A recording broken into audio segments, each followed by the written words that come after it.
elocutionist is Krithikesh Poddar, and he will be reciting the poem The Boy Who Laughed at Santa Claus by Ogden Nash.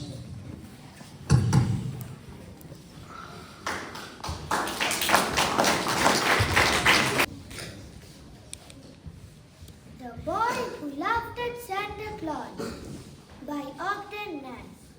In Baltimore there lived a boy. He wasn't anybody's toy. Although his name was Jabez Dawes, his character was full of flaws. In school he never led his classes. He hid old ladies' reading glasses. His mouth was open when he chewed, and elbows to the table glued. He stole the milk of hungry kittens and walked through doors marked no admittance. He said he acted thus because there wasn't any Santa Claus.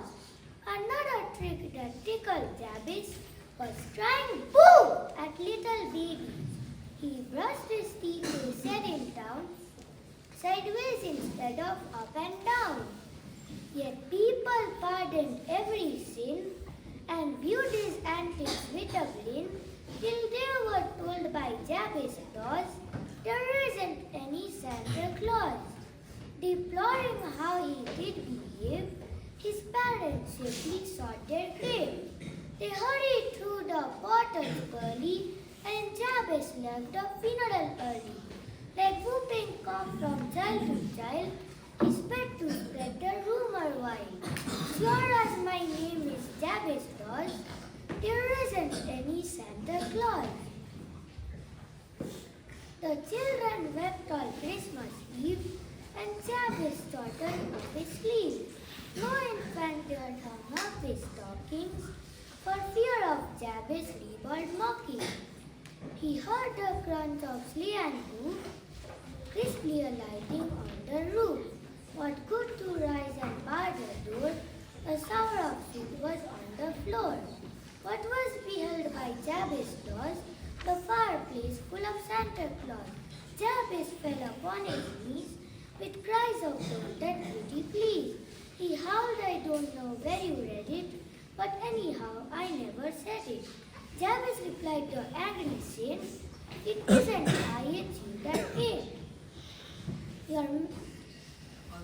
Although there is a Santa Claus, there isn't any Jabez Dawes. Said Jabez with immediate whim, oh there is and I am him. Your magic don't scare me, it doesn't. And suddenly he found he wasn't. From creamy feet to creamy locks, Jabez became a jack-in-the-box, ugly toy with strings and spun, forever sticking out his tongue. The neighbors heard his mournful squeal. They searched for him, but not with zeal. No trace was found of Jabez Dawes, which led to thunderous applause. And people drank a loving cup and went and hung their stockings up.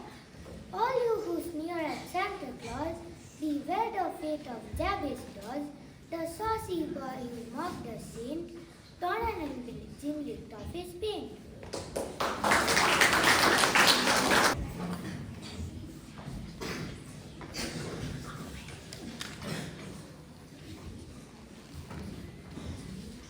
King Bruce and the Spider by Eliza Cook. King Bruce of Scotland flung himself down in lonely mood to think. 'Tis true, he was monarch and wore a crown, but his heart was beginning to sink.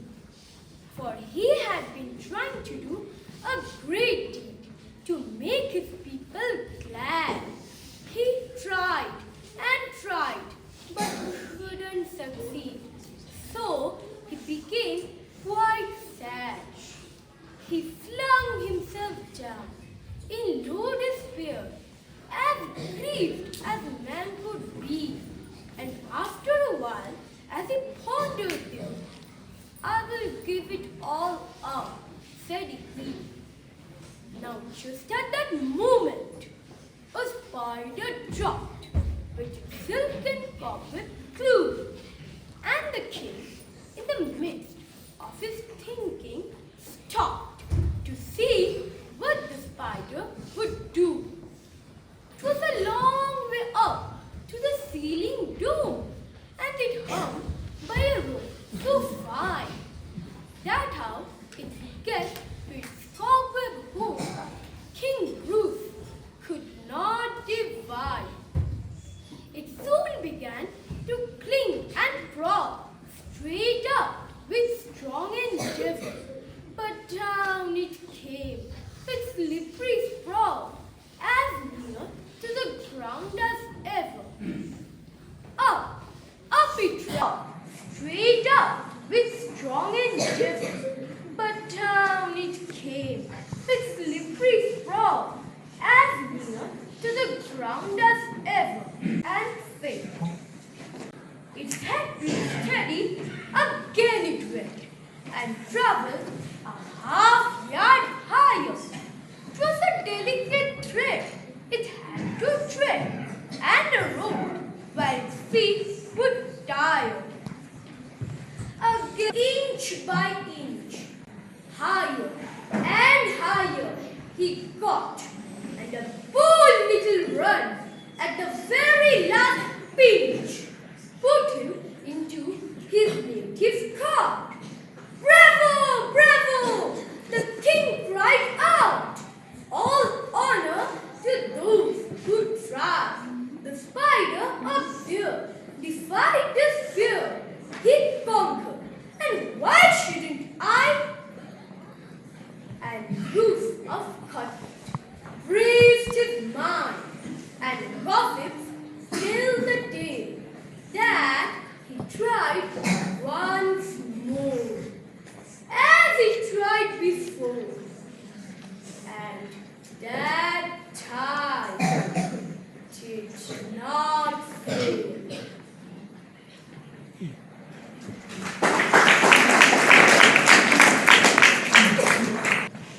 We now turn to Wadi Ahmed, who has chosen Dreams and Imagination, Anonymous, as his poem to recite.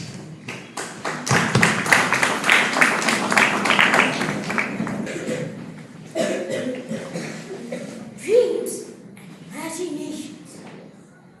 Anonymous? In the realm of dreams, where imagination roams, in this world of wonder waits, like a treasured home, with eyes closed tight and hearts full of cheer, you can soar on your wings and vanish all fear. In this world of fantasy, creativity rings, you can build castles tall and paint vibrant rain. We can dance with the fairies and sing with the breeze. Let our spirits soar on wild in abandoned trees.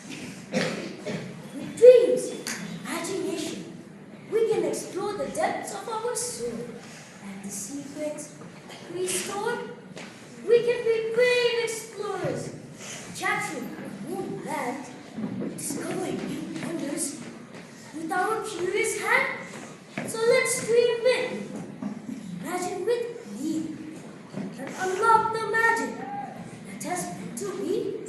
For in the realm of dreams, true potential unfolds. Our imagination becomes a treasure to behold.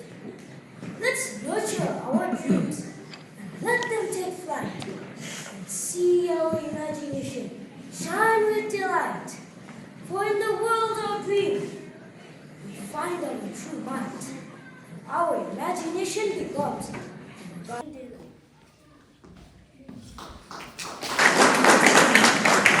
Bringing us to its conclusion, reciting the evidently popular poem, The Spider and the Fly, by Mary Howard. Umair Ahmed gives his twist to this piece.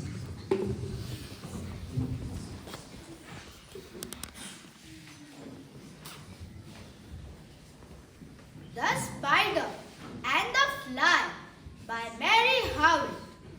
Will you walk into my parlor? Said the spider to the fly. "'Tis the prettiest little parlor that ever you could spy. The way to my parlor is up a winding stair, and I have many curious things to show you when you are there. Oh, no, no, said the little fly, to ask me is in vain, for who goes up a winding stair can ne'er come down again. I am sure you must be very dear with soaring up so high. Will you rest upon my little bed? Said the spider to the fly. There are pretty curtains drawn around, and the sheets are fine and thin. And if you like to rest a while, I'll snugly tuck you in. Oh, no, no, said the little fly, for I've often heard it said, they never, never wake again who sleep upon your bed. Said the cunning spider to the fly, dear friend, what can I do to prove the warm affection I've always felt for you? I have within my pantry good store of all that's nice. I'm sure you're very welcome. Would you please to take a slice? Oh, no, no, said the little fly. Kind sir, that cannot be. I've heard what's in your pantry, and I do not wish to see. Sweet creature, said the spider, you are witty, and you're wise. How handsome are your gaudy wings, how brilliant are your eyes. I have a little looking glass upon my parlor shelf, and if you'll step it one moment, dear, you shall behold yourself. I thank you, gentle sir, she said, for what you are pleased to say. I am bidding you good morning now. I'll call another day. The spider turned him round and went into his den, for well he knew that the silly little fly would soon come back again. So he wove a subtle web in a little corner slide and set his table ready to dine upon the fly. Then he came out of his door again, and merrily did he sing, come hither, hither, pretty fly, with the pearl and silver wing. Your robes are green and purple, there's a crest upon your head. Your eyes are like the diamond bright, but mine are dull as lead. Alas, alas, how very soon this silly little fly, hearing these wily fluttering words, came slowly flitting by. With buzzing wings, she hung along. Nearer and nearer drew, thinking only of her brilliant eyes and green and purple hue, thinking only of her crested head. Poor foolish thing, at last. Up jumped the cunning spider and fiercely held her fast. He dragged her up the winding stair into his dismal den within his little parlor, but she never came out again. Now, dear little children who may this story read, to idle, silly, flattering words, I pray you never give heed unto an evil counselor, close heart and ear and eye, and take a lesson from this tale of the spider and the fly.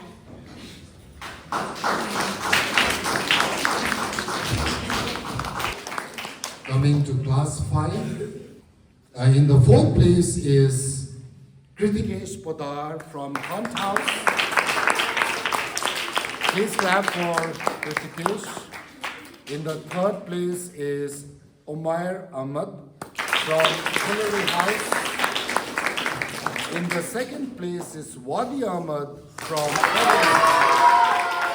and the winner in that category is Diprangshu Ghoshal.